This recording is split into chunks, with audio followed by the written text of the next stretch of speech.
첫 번째 첫 번째 영상을 남기는 오늘은 2025년 10월 25일입니다. 오늘은 크리스마스라서 진료가 없는 날이고요.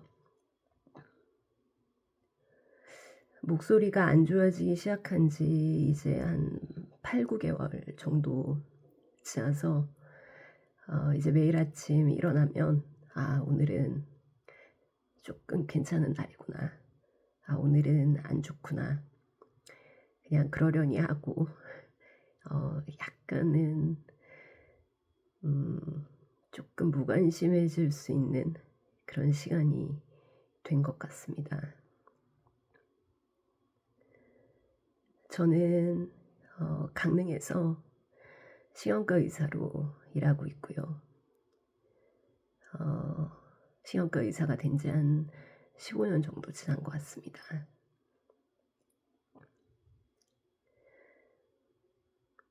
저는 신경과적인 지식이나 그런 의학 전문 영상을 찍을 생각은 없고요.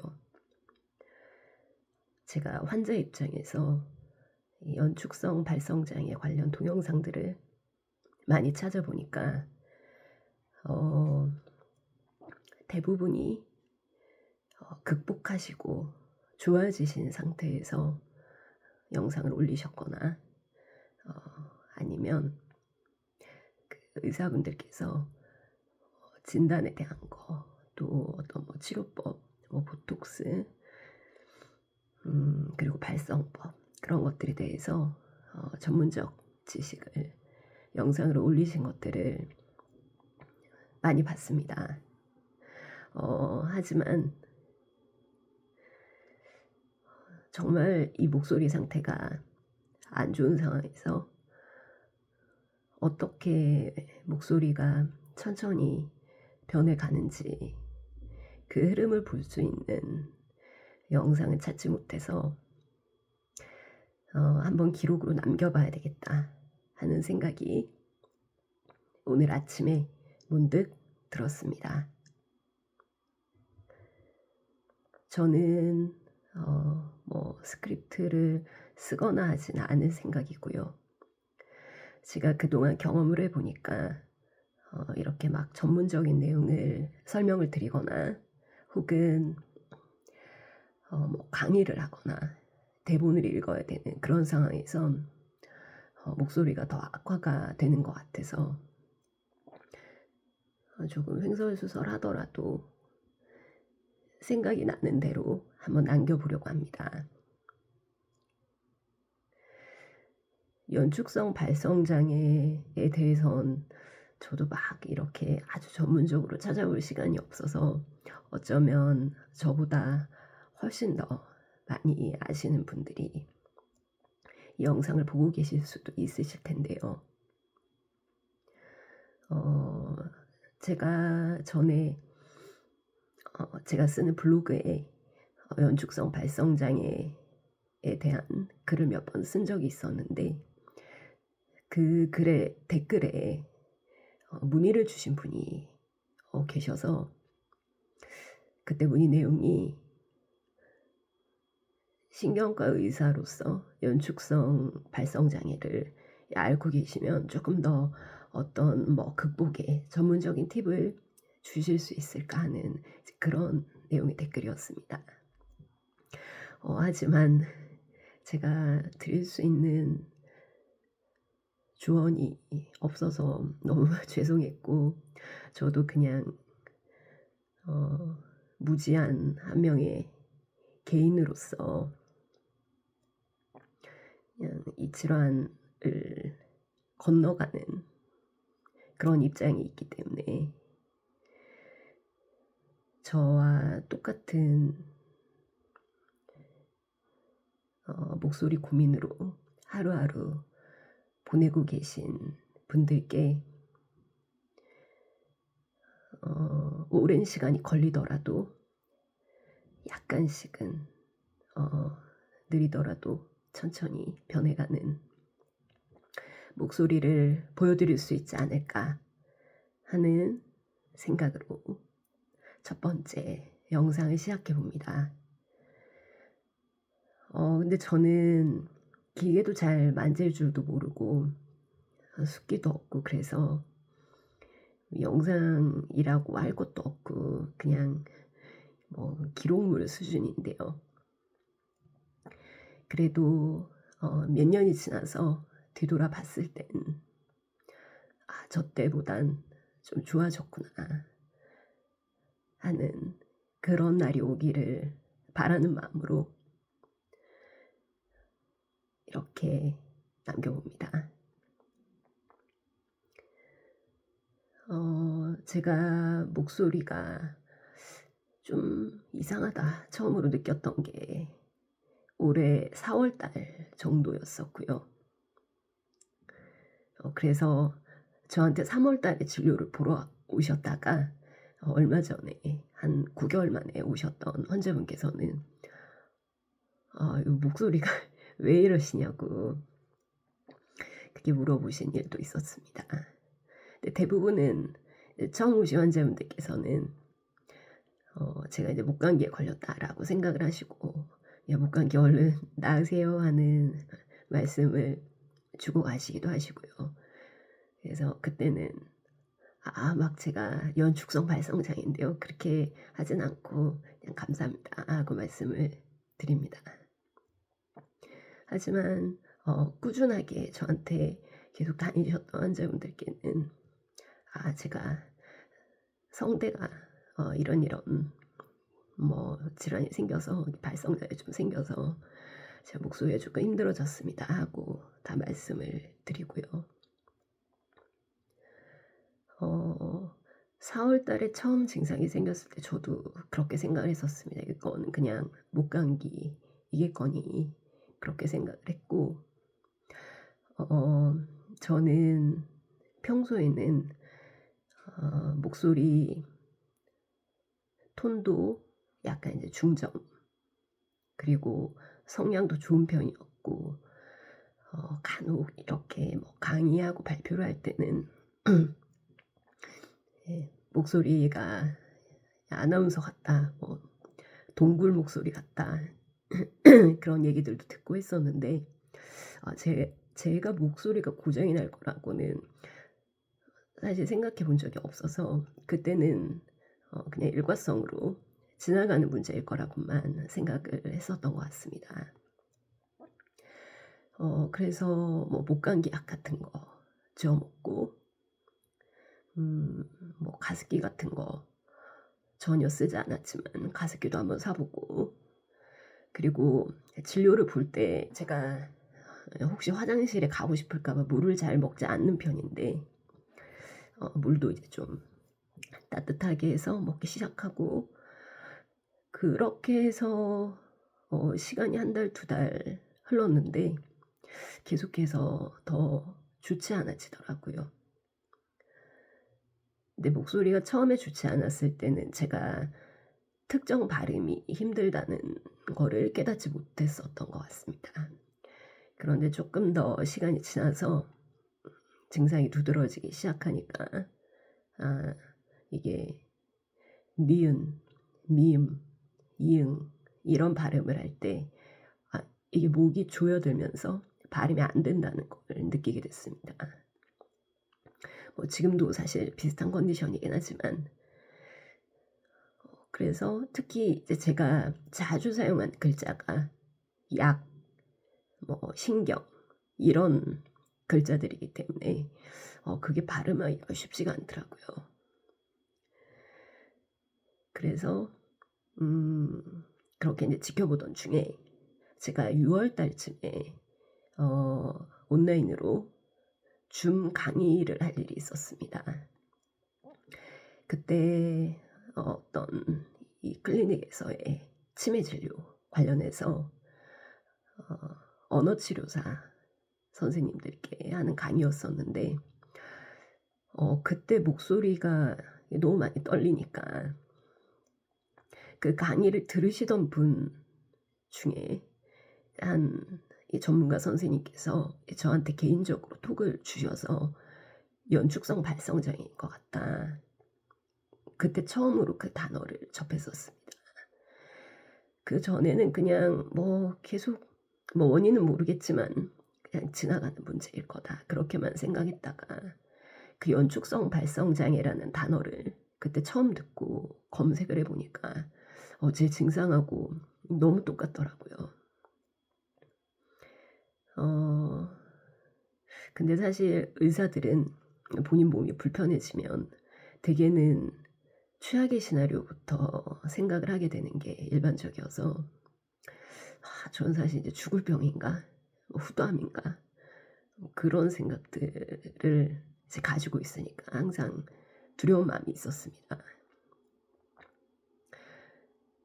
그리고 뭐 진료를 보고 싶다는 마음도 있긴 하지만 이게 또 환자로서의 입장은 병원에 가서 무서운 진단을 들을까 봐 그게 너무 두렵고 제가 아무리 의사이지만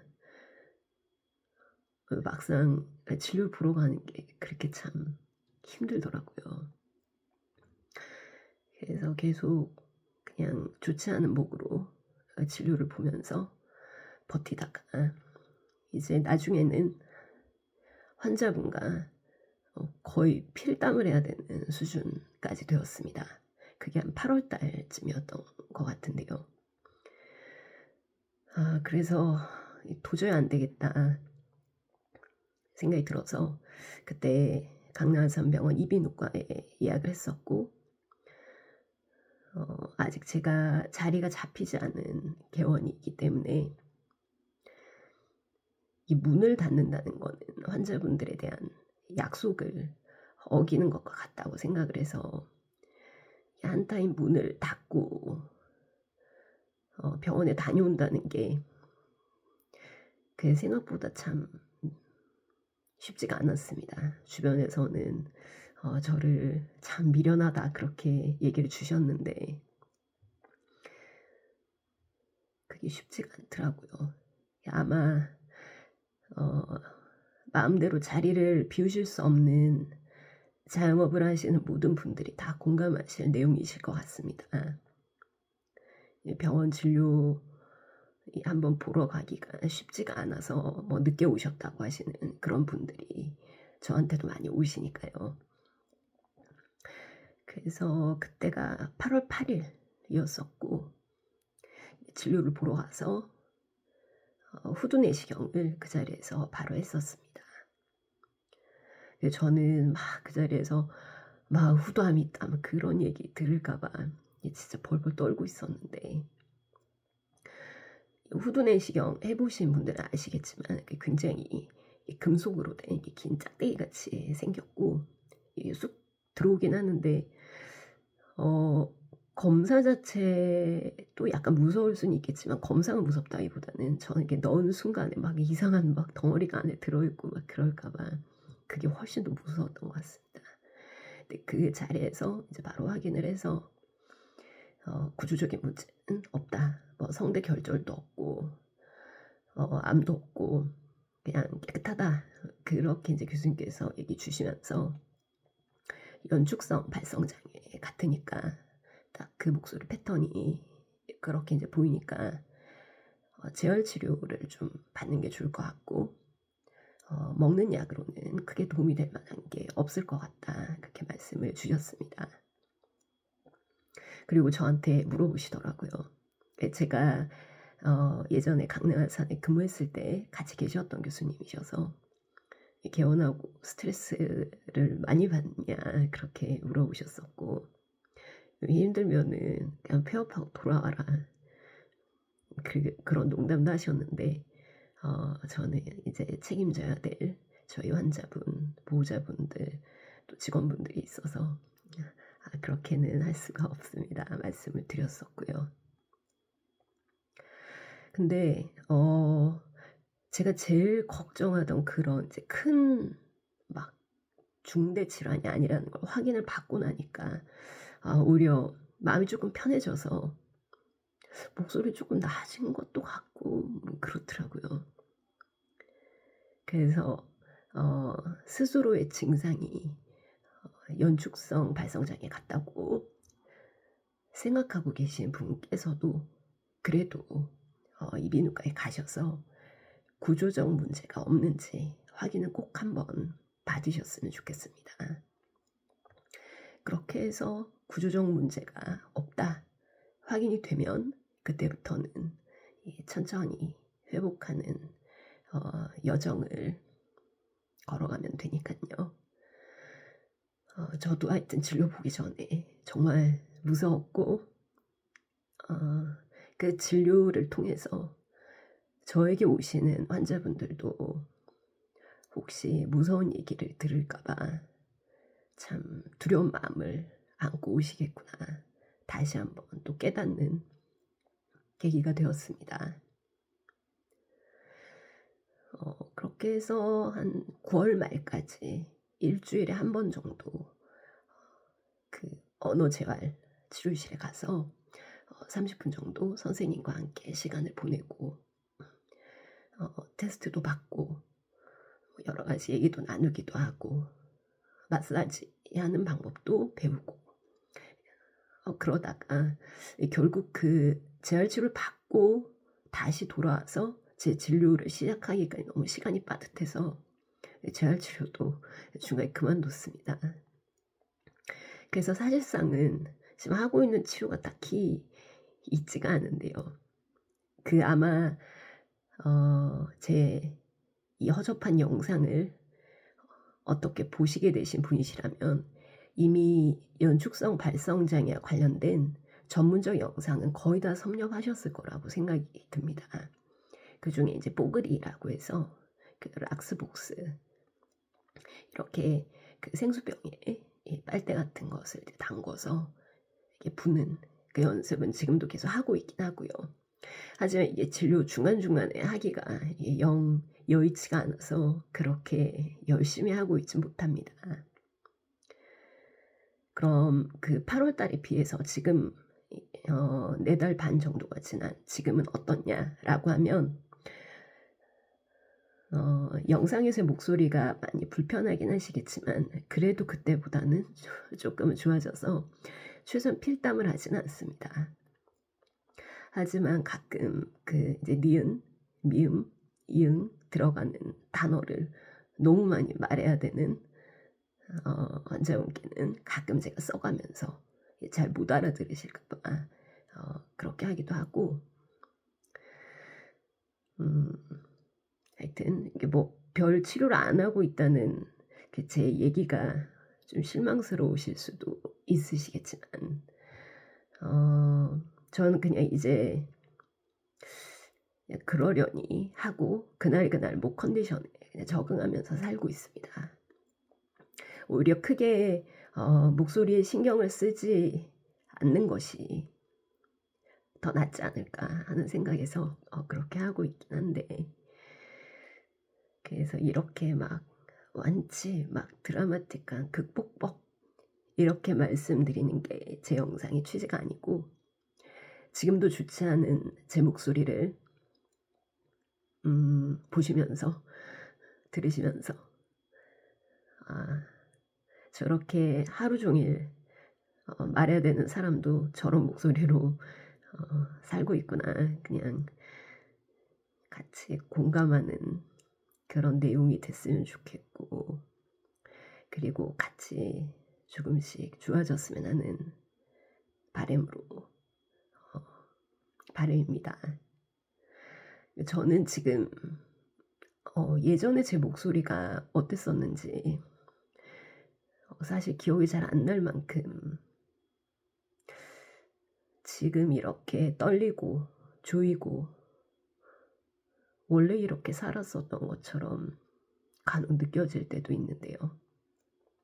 참 속상한 일이긴 하지만 그래도 언젠가는 원래 목소리로 회복되기를 기다리면서 하루하루를 살고 있습니다.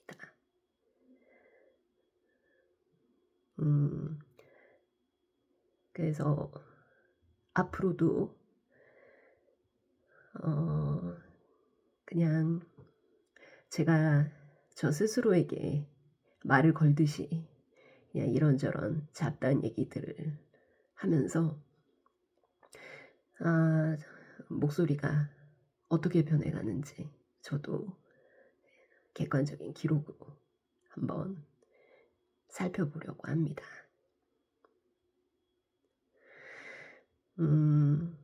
제가 연축성 발성 장애 진단을 받고 유튜브에서 영상들을 정말 많이 찾아봤었는데요. 거의 진짜 유튜브에 나와 있는 모든 영상을 다 봤다고 해도 과언이 아닐 정도로 진짜 다 봤습니다. 근데 저는 그 영상을 볼 때 든 생각이 연축성 발성 장애 자체에 대해서 설명을 하고 그 말씀하신 주제 이 영상에서 이 화자분이 너무 목소리가 좋으시니까 진짜 부럽다.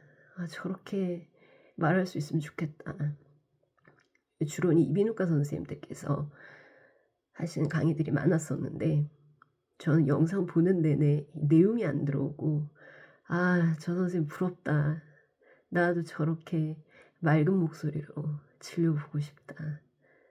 그런 생각밖에 안 들더라고요. 그래서 상태가 안 좋은 목소리로 얘기하던 사람이 조금은, 아주 조금은 나아지는 그런 영상으로 가끔은 올려보려고 합니다. 네, 첫 번째 영상은 여기까지 하겠습니다.